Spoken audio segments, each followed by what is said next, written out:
Welcome back again to this channel, Wonders of Disability. I am so happy to be back here again with part 4 of my journey with disability.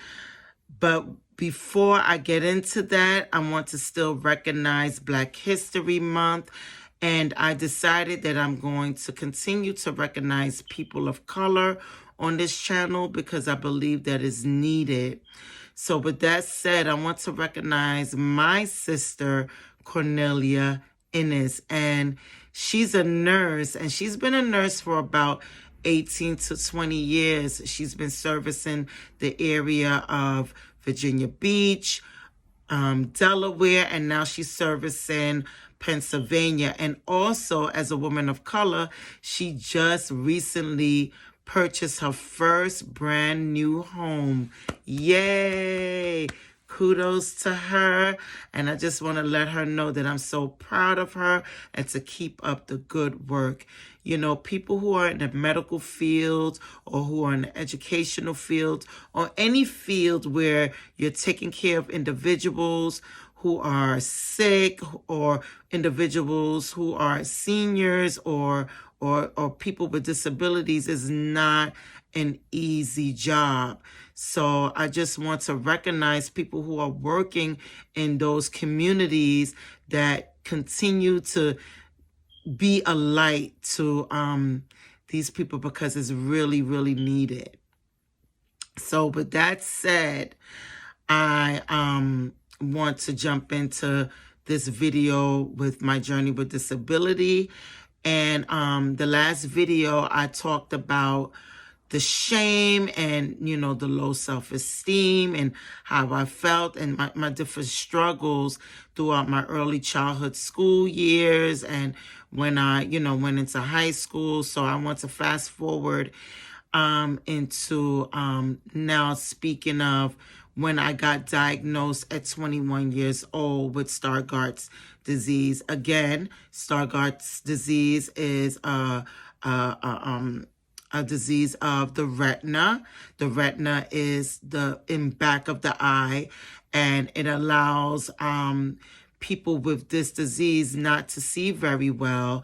And it distorts vision, and it puts individuals like me in the category of being legally blind or visually impaired.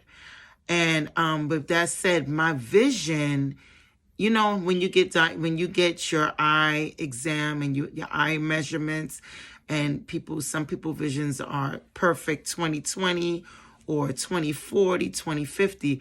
My vision is 2400. So you can imagine, you know, how I struggle with seeing on a day-to-day basis. So when I got diagnosed at 21, I was able to get services. So they hooked me up with services. The doctors hooked me up with services in Helen Keller, and I received services with Helen Keller. They were awesome. I was in a program for at least 20 weeks. That's about 4 months.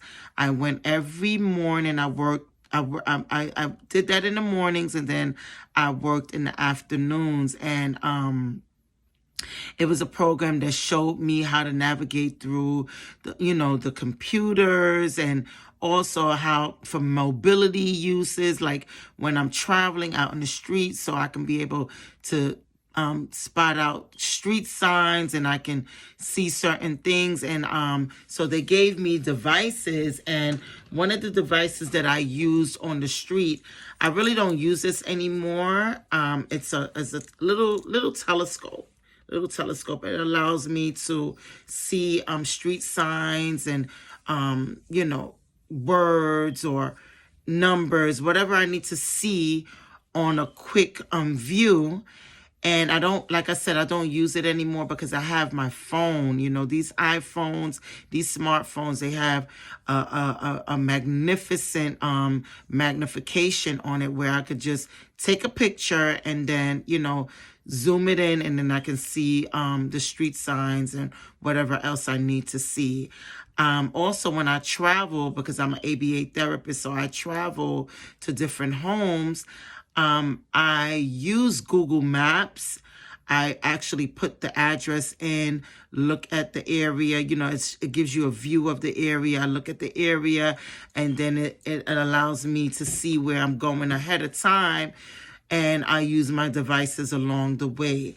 Also, when I go for like my nature walks, or I'm going on shows, I'm going to shows, or anywhere that I need to see, you know, in details, I also use this telescope, you know, binoculars. Actually, these are binoculars. I got this from Helen Keller too, and this helps me out a lot to see.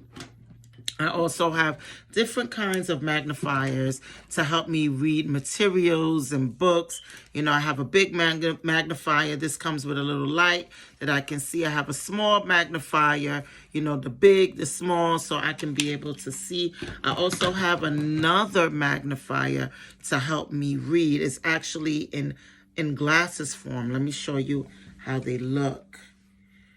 It's not to see, you know, street signs or anything like that. It's just to hold documents directly in front of me so that I can see it. I could read on my phone, read on my iPad. It's really good. And it helps me to see and read things at a glance or very quickly.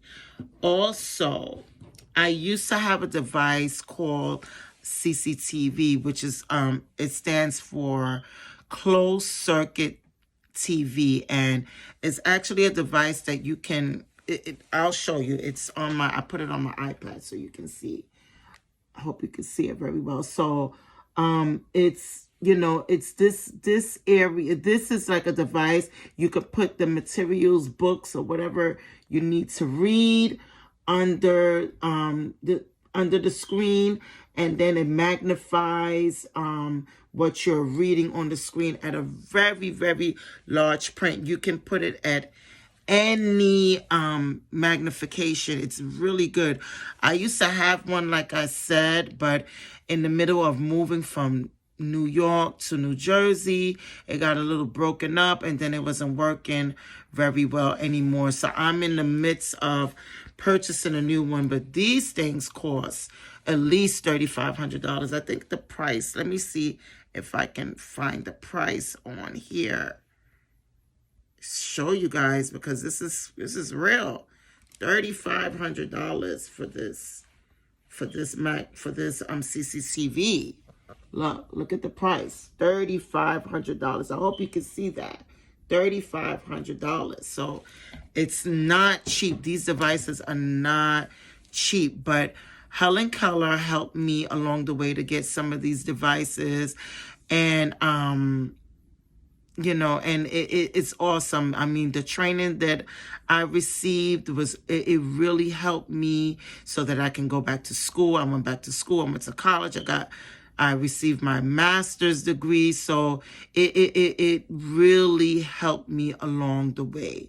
So that's why I'm stressing how imperative it is for us as educators and parents to, you know, notice that if our child is not developing in certain areas, if there's a delay, how it's important to get them evaluated so they could get services, especially for our nonverbal children. You know, there's a device for nonverbal children. It's called AAC. It stands for Augmentative Alternative Communication Device. And this can also come in picture cards or electronics, and it helps children to communicate in words and sentences, and it helps them to communicate their needs and their wants. So it's very imperative for us to pinpoint children with delays so that they would not have to go through unnecessary struggles like I did. It took me a long time to get services. 21, and so that means all through my school age life I struggled, and it was very, very hard. And even though I'm still struggling now, and these devices make it a whole lot easier for me. So with that said, I'm just gonna stop here, and I'm sending my peace, love, and blessings to you all.